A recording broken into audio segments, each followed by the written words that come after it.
ஒன்று ஆவிக்குரிய மரணத்தை குறித்து பேசுகிறது. ஆவிக்குரியபடி அவன் தேவனை விட்டு பிரிந்திருக்கிறான், தேவனுக்கும் அவனுக்கும் சம்பந்தம் இல்லை. பிறந்த உடனே யாரும் ஏசப்பான்னு சொல்லி பிறக்கல பாருங்க. நல்ல கிறிஸ்துவ குடும்பத்தில் பிறந்தா வளர்றப்பே காதை கிள்ளி அடிச்சு கிடிச்சு இயேசுதான் உண்மையான கடவுள், அவரை டெய்லி ஜோம் பண்ணுன்னு பண்ணலாம்.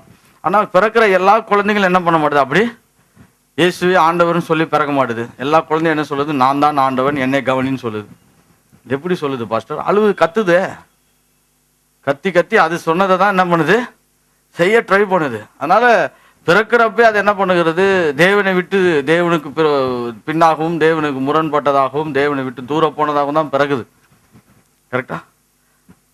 அதனால ஆதாமின் மூலமாக தான் பாவம் வந்தது. ஆதாமின் மூலமாக என்ன வந்தது? பாவம் வந்தது. அந்த பாவம் ஆதாமின் மூலமாக வந்ததுனால தேவனை விட்டு மனிதன் பிரிகிறான். ரெண்டாவது, மனிதன் இறக்கிறான். மனிதன் என்ன பண்ணுகிறான்? இறக்கிறான். ஆதியிலே தேவன் மனிதனை உண்டாக்குறப்போ அவன் சாவுக்காக படைக்கவில்லை. அவன் என்ன பண்ணல? சாவுக்காக படைக்கல. கரெக்டா? சாவுக்காக படைத்திருந்தார் என்றால் ஜீவ விருட்சத்தின் கனி அங்க வச்சுன்னு இதை கூட நீ சாப்பிடலான்னு அவர் என்ன பண்ண வேண்டியதில்லை, சொல்ல வேண்டியதில்லை. அவனை சாவதற்காக தேவன் படைக்கவே இல்லை. கரெக்டா? அவன் என்றென்றும் வாழ்ந்து நல்ல சுகமா இருக்கிறதுக்கு தான் படைத்தார். அதனால ஒரிஜினல் பிளான்ல எந்த பிரச்சனையுமே கிடையாது. ஒரிஜினல் பிளான்ல ஒரிஜினல் சின்னே இல்லை. Original plan is very beautiful. நீங்க பாருங்க, ஆதி ஆகமும் வெளிப்படுத்தலும் கண்ணாடி மாதிரி. ஆதி ஆகமத்தில் ஜீவ விருட்சத்தின் கனி இருந்தது. வெளிப்படுத்தல் என்ன இருக்குது? ஜீவ விருட்சத்தின் கனி இருக்கு. அப்படின்னா என்றால் என்றென்றும் வாழ்வதற்கு வாய்ப்பு என்ன பண்ணப்படுது? மறுபடியும் அங்கே பண்ணப்படுது, நமக்கு வழங்கப்படுகிறது. தேவன் மரிக்கிறதுக்காக தேவன் மனிதனை படைக்கவில்லை. ஆனால் மரணம் என்பது பாவத்தின் மூலமாக உண்டானது. பாவத்தின் மூலமாக உண்டானது. இதெல்லாம் நம்மளுக்கு நிரூபணமாகுது. ஒவ்வொருத்தருக்கும் பாவம் இருக்குது அப்படின்னு பார்க்குறப்ப நிரூபணமாகிறது. அதனுடைய மிகப்பெரிய விஷயம் என்னன்னா, இந்த சரீரம் பாருங்க. தேவன் சரீரத்தை படைக்கிறப்ப எந்த வியாதியோடு என்ன பண்ணல? படைக்கல. பழைய ஏற்பாட்டு பார்த்தீங்கன்னா 700, 800, 900 இப்படியே என்ன பண்ணியிருக்கிறாங்க? வாழ்ந்துருக்கிறாங்க. ஏன் பாஸ்டர் அவங்களாம் சாகலை? அப்போ பாவம் டெவலப் ஆக ஆரம்பிச்சு. இப்போ நல்லா டெவலப் ஆகி 60, 70 நிற்குது. என்னாச்சு? அப்போதான் டெவலப் ஆக ஆரம்பிச்சுது. மனிதனுக்குள்ளாக அந்த பிரிவின் தேவனை பிரிந்திருக்கிற அந்த தாக்கம் என்ன பண்ணப்பட்டது? மனிதனுக்கு அந்த சரீரத்தில் உண்டாக்கப்பட்டு, death is a process of your body not working. உன்னுடைய சரீரம் என்ன பண்ணுவது? வேலை செய்வதை நிற்கிறது. அதனால ஸ்பிரிச்சுவல் டெத்து சொல்லலாம், இல்லாவிட்டால் என்ன சொல்லலாம்? மாம்சத்துக்குரிய மரணத்தை சொல்லலாம். ஆனால் இங்க எதை பத்தி பேசுது பாஸ்டர்? ரொம்ப தெளிவா பேசுது. மரணம். இந்த மரணத்தை குறித்து பேசும் பொழுது இது தேவனை விட்டு பிரிந்திருக்கிற மரணத்தை குறித்து அதிகமாக பேசிக் கொண்டிருக்கிறது. தேவனை விட்டு பிரிந்திருக்கிற மரணத்தை குறித்து அதிகமாக பேசிக் கொண்டிருக்கிறது. இது எப்படி வந்துச்சு? இது கணக்கில் ஏற்றப்பட்டுச்சு. இந்த பாவம் என்ன பண்ணப்பட்டுச்சு? ஆதாமினுடைய பாவம் ஒவ்வொரு மனிதருக்கும் என்ன பண்ணப்படுது? கணக்கில் ஏற்றப்பட்டது. ஓகே, இது குறித்து ஏற்கனவே நான் பழைய கிளாஸ்ல கொஞ்சம் நிறைய சொல்லியிருக்கிறேன். அதை என்ன பண்ண போறேன்? இப்போ திருப்பி மறுபடியும் உங்களை இன்னும் கொஞ்சம் புரியுற மாதிரி நான் செய்யலான்னு இருக்கிறேன். இந்த பெலிகன் வியூ, அது என்ன சொல்லுகிறோம்? Pelican view. அவர் என்ன சொல்லுகிறார்? பிறக்கிறப்போ ஒரு மனுஷனும் என்ன கிடையாது? பாவி கிடையாது. இதை பற்றி நான் சொல்லிட்டேன். பிறக்கிறப்ப என்ன கிடையாது? ஒரு மனிதனும் என்ன கிடையாது? பாவி கிடையாது அப்படின்னு சொல்லுகிறப்ப என்ன ஆகுது? இந்த இடத்துல பார்க்குறப்ப pelican view. People inherited when they sin after Adam's example. அப்படி என்ன இவங்க என்ன சொல்ல வராங்கன்னா, மனிதன் ஏன் தேவனிட்டு பிரிக்கிறான், இல்லாவிட்டு மறிக்கிறான்? ஆதாமுனுடைய அந்த செயலை ஒரு எக்ஸாம்பிளாக எடுத்துன்னு இவனும் செய்கிறான். அதனால தான் அவன் மறிக்கிறான். இவனுக்கு பாவம் என்ன பண்ணப்படலை? ஏற்றப்படவில்லை. இவன் அதை ஒரு எக்ஸாம்பிளாக வச்சு அவர் என்ன பண்ணுறாரு? இவர் செய்கிறார். இப்போ கூட நம்ம படத்தில் இருக்கிற நிறைய பேர் மனிதன் எக்ஸாம்பிளாக வச்சுன்னு என்ன பண்ணுறான்? வாழுகிறான் பாருங்க. அதே போல் ஆதாம எக்ஸாம்பிளாக வச்சு ஒருத்தன் வாழ்ந்து என்ன பண்ணப்பட்டான்? பாவி ஆனான். அது மட்டும் இல்லை, sin affected Adam alone.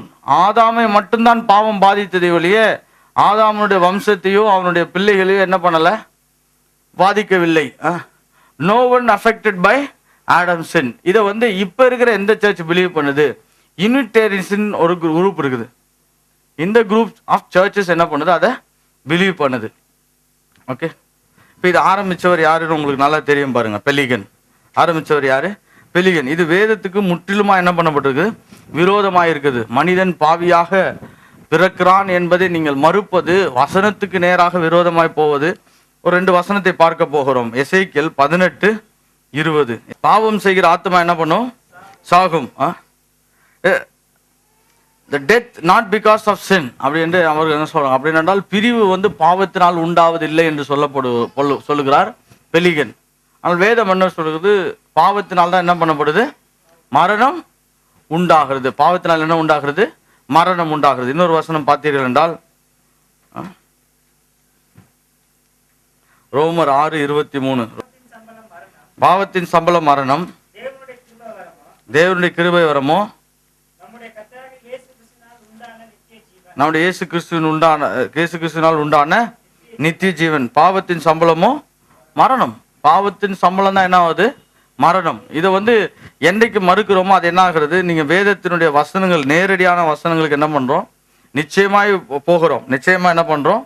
விரோதமாய் போகிறோம். அதனாலதான் இதை நம்ம சின்சியரா பார்க்கிறோம்.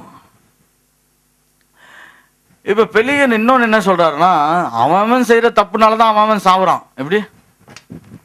அவன் செய்யற தப்புனாலதான் அவன் சாவுறான். இப்ப நீங்க தப்பு செய்யாம இருந்தீங்கன்னா நீங்க சாவ வேண்டிய அவசியமே இல்லை அப்படின்னு பூமியில பார்த்தா அப்படி கோடிக்கணக்கான ஜனங்கள் பிறந்து மரித்தாரோ, எவனாவது ஒருத்தனாவது உயிரோடு இருக்கணும் பாருங்க. எவனாவது ஒருத்தனாவது என்ன பண்ணும்? உயிரோடு இருக்கணும். ஏனென்றால் அந்த ஒரிஜினல் மரணம் மனிதனுக்கு வரலன்னா ஆதாமும் மதிக்க வேண்டியதில்லை. அவன் ஒரிஜினல் சின் ஆதாமுகிலிருந்து வரலன்னா இவனும் என்ன பண்ண வேண்டியதில்லை? மறிக்க வேண்டியதில்லை. இவன் தேவனுடைய ஞானத்தை பெற்றவனாக இருந்திருப்பான். ஆதாம் எப்படி இருந்தானோ அப்படி என்ன பண்ணிருப்பான்? இவனும் இருந்திருப்பான். அது இல்லை. அப்படி என்றால் த practical life and church history and the world itself prove this is a wrong view. This is a wrong view. இப்போ அடுத்த ஒரு குரூப் இருக்காங்க பாருங்க. இவங்க நம்மளுக்கு ரொம்ப பழக்கமானவங்க. Jacob Armenian view. இவர் ஒரு டச் தியாலஜியன். டச் தியாலஜி என்று சொல்கிறப்ப இப்போ ஹாலண்ட் நினைக்கிறேன்ல, ஹாலண்ட் தான் டச் தியாலஜியன். ஓகே, இவர் என்ன சொல்கிறார்? இதை செமி பால்கனிசம் என்று கூட சொல்லலாம். செமி பால்கனிசம் என்று கூட நம்ம சொல்றோம். All people consent to Adam sin, then sin is imputed. இவர் என்ன சொல்றாருன்னா, மனிதன் பிறக்கிறப்ப என்னவா இல்லை? பாவியா இல்லை. முற்றிலுமாய் பாவியா இல்லை. முற்றிலுமா என்ன இல்லை? பாவியா இல்லை. அவன் ஒரு பாவியா பிறகுறான். ஆனா இவரு கொஞ்சம் பாவம் செய்யறப்ப என்ன ஆயிடுறான்? இவர் ஒரு பாவத்தை ஸ்டார்ட் பண்ணோன்னா பாவம் என்ன ஆயிடுது? மொத்தமா முழுசாயிடுது. அதான் சொல்ற, all people consent to Adam sin, then sin is imputed. யாரெல்லாம் ஆதாமை போல பாவம் செய்கிறார்களோ அவங்களுக்கு தான் அந்த பாவம் என்ன பண்ணப்படும்? கணக்கில் ஏற்றப்படும். கணக்கில் என்ன பண்ணப்படும்? ஏற்றப்படும். இல்லாட்டி அது என்ன பண்ணப்படாது? கணக்கில் அவங்க தேவனை போல ஆதாமை போல பாவம் செய்யலைன்னா அது என்ன பண்ணப்படாது? கணக்கில் ஏற்றப்படாது. That is, and Adam sinned and particularly affected humanity. ஆதாம் என்ன செய்தானோ அது என்ன பண்ணிருக்குது? மனிதனை அஃபெக்ட் பண்ணிருக்குது. இப்போ ஹியூமனிட்டி வாயில டிப்ரவிட்டி இஸ் நாட் டோட்டல். அப்படி என்றால் மனிதன் தேவனை விட்டு முற்றிலுமாய் தூரமாக இருப்பது அது ஒத்துக்க முடியாது. முற்றிலுமாய் தூரமாக இருப்பதை என்ன பண்ண முடியாது? பாவம்னு ஒத்துக்க முடியாது. People receive the corrupt nature from Adam but not guilt. அவன் தேவனை விட்டு கொஞ்சம் தூரமா இருக்கிறான். அது ஏன் இருக்கிறான்னா அவனுக்கு ஆதாமிட்டு இருந்து என்ன பண்ண முடியுது? பாவ சுவாபம் வந்திருக்குது. ஆனா அந்த பாவ சுவாபத்தினால் அவன் தேவனை விட்டு பிரிந்து போகக்கூடிய தன்மை என்ன பண்ணலாம்? அவனுக்கு வரல. தேவனோடு கொஞ்சம் ஒட்டிக்கிட்டு இருக்கிற தன்மை என்ன பண்ணுது? அவனுக்கு இருக்குது. அதை என்ன சொல்றாங்கன்னா ஒரு கிரேஸ் இருக்குது. ஒரு ஹோலி ஸ்பிரிட்டினுடைய ஹெல்ப் அவனுக்கு என்ன பண்ணுது? கொஞ்சம் இருக்குது. அதனால இவன் என்ன பண்ணலாம்? முற்றிலுமாய் தேவனை விட்டு பிரியாம கொஞ்சம் கிரேஸும் கொஞ்சம் ஹோலி ஸ்பிரிட் இவனுக்கு இருக்கிறதுனால இவன் நன்றாய் முடிவெடுத்தால் இவனுக்கு பாவமே இல்லாமல் என்ன பண்ண முடியும்? வாழ முடியும். இவனே தேவனிடத்தில் என்ன பண்ண முடியும்? போக முடியும். இவனே என்ன பண்ண முடியும்? தேவனிடத்தில் போக முடியும். ஆங்கிலத்தில் பார்த்தீங்கன்னா, when people would voluntarily and purposefully choose to sin, even though they had power to live righteously. அப்படி என்னென்றால் இவங்க நல்ல பலனாய் பாவம் செய்யாமல் இருப்பதுக்கு பலன் இருக்குது ஒவ்வொரு மனுஷனுக்கும். ஆனா மனுஷன் தான் அதை என்ன பண்றான்? சூஸ் பண்ணி செய்யறான் அப்படின்னு அர்மேனியஸ் வியூ. மனிதன் தான் என்ன பண்றான்? பாவத்தை சூஸ் பண்ணி என்ன பண்றான்? செய்யறான். ஆனா ஒவ்வொரு மனுஷனும் சூஸ் பண்ணினே இருக்கிறான். அவ்வளவுதான் அவர் சொல்றாரு. இப்போ இது எந்தெந்த சர்ச் பிலீவ் பண்ணுது? மெத்தடிஸ்ட் பிலீவ் பண்றாங்க, வெஸ்லியன் சர்ச்சஸ் பிலீவ் பண்ணுறாங்க, பென்டிகாஸ்டல் பிலீவ் பண்ணுறாங்க, ஹோலினஸ்னு ஒரு சர்ச் இருக்கு பிலீவ் பண்ணுறாங்க. இதுதான் இங்கே தான் பென்டிகாஸ்டலுடைய ப்ராப்ளம் ஸ்டார்ட் ஆகுது. நிறைய பேருக்கு பென்டிகாஸ்டல் ஏன் இப்படி இருக்கிறான்னா ஏன் அப்படி இருக்கான்னு யாருக்கும் தெரியாது. இவன் என்ன சொல்ல வரான்னா, கொஞ்சம் உங்ககிட்ட நீதி இருக்குது, அதே டைம்ல கொஞ்சம் கிருபையும் பரிசுத்தாவியும் இருக்குது, கரெக்டா? நல்லது செய்யக்கூடிய திறமையும் என்ன பண்ணுது உனக்கு இருக்குது. அதனால இவனை போட்டு என்ன சொல்றது, நீ நல்லது செய்ய முயற்சி செய்ய, நீ நல்லது செய்ய முயற்சி செய்ய, எப்படி நீ பரிசுத்தமாயிரு, நீ பரிசுத்தமாயிரு, நீ பரிசுத்தமாயிரு. இதான் பென்டிகாஸ்டலுடைய ஸ்ட்ராங் ஹோல்ட் திங்கிங்.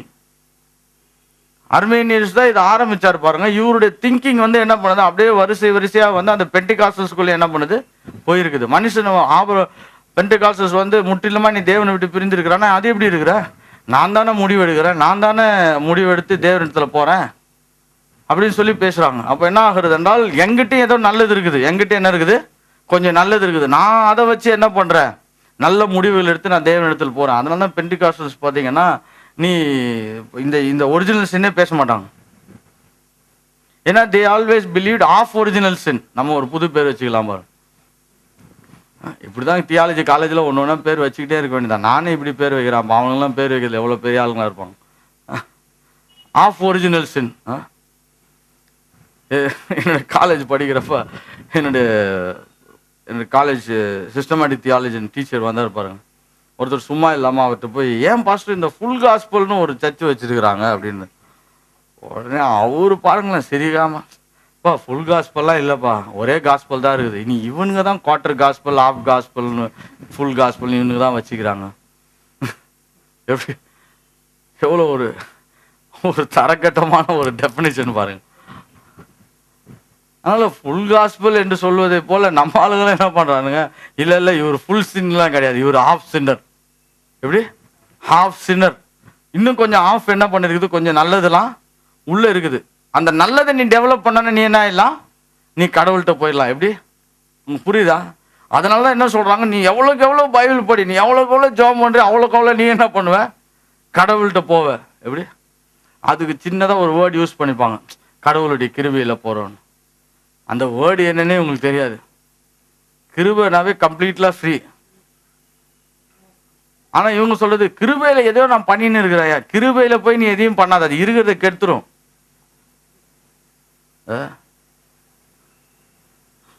கிருபையில போய் என்ன பண்ணாத, எதையும் பண்ணாது. கிருபையில போறேன்னா அப்படியே போயிடு கிருபையிலே. அப்ப வேதத்தை சரியாக பார்ப்பதற்கு இப்ப இந்த குரூப் ஒன்று இருக்குது. இந்த குரூப் என்ன பண்ணுது, கொஞ்சம் சின்சியரா பாவத்தை இப்படி அப்படின்னு சொல்லின்னு இருக்குது. இப்ப இது வந்து என்ன சொல்லுதுன்னா, then and then only God would impute sin to them and count them guilty. என்னைக்கு இவன் பாவம் செய்ய ஆரம்பிக்கிறானோ, இவன் என்னைக்கு தப்பா முடிவெடுத்து தப்பா செயல் பண்ண ஆரம்பிக்கிறானோ, அன்னைக்கு தான் பாவம் கணக்கில் என்ன பண்ணப்படுது, சேர்க்கப்படுது. வேதம் அப்படி சொல்லல. ஒரே மனிதன் மூலமாய், ஆதாமின் மூலமாய் என்ன பண்ணப்பட்டிருக்குது, எல்லாரும் பாவி ஆயிருக்கிறோம். என்ன பண்ணிருக்கோம், எல்லாருமே என்ன பண்ணிருக்கிறோம், பாவி ஆயிருக்கிறோம். It's not understood that all humanity is suffering the effect of Adam's sin and death, but rather because of individual agreement with Adam's act is sin imputed to individual. அப்படி என்றால் என்ன சொல்றாங்க, எல்லா மனுஷனும் கஷ்டப்படுறது ஆதாம்னால கிடையாது. எல்லா மனுஷனும் கஷ்டப்படுறது ஆதாம்னால கிடையாது. இவன் எதையோ தப்பு செய்யறதுனால தான் என்ன பண்ணப்படுறான், கஷ்டப்படுறான். இப்போ ஆக்சுவல் சின்னை வந்து கரெக்டா பார்க்காதனால இந்த ஒரிஜினல் சின்னையும் இது வந்து ரொம்ப டிஸ்டர்ப் ஆகுது. அதனால் ஆக்சுவல் சின் படிக்கிறப்ப உங்களுக்கு கரெக்டாக புரியும் இது என்னன்னு. இப்போ அடுத்த ஒரு முக்கியமான வியூ இருக்கு பாருங்க, ஃபெடரல் வியூ. இதை ஏற்கனவே நான் உங்களுக்கு டீச் பண்ணியிருக்கேன். John Calvin, Augustine of Hippo, bishop இப்போ உண்டு, bishop of Hippo Augustine view, federal view. இவங்க என்ன சொல்றாங்க, சின் இஸ் இம்ப்யூட்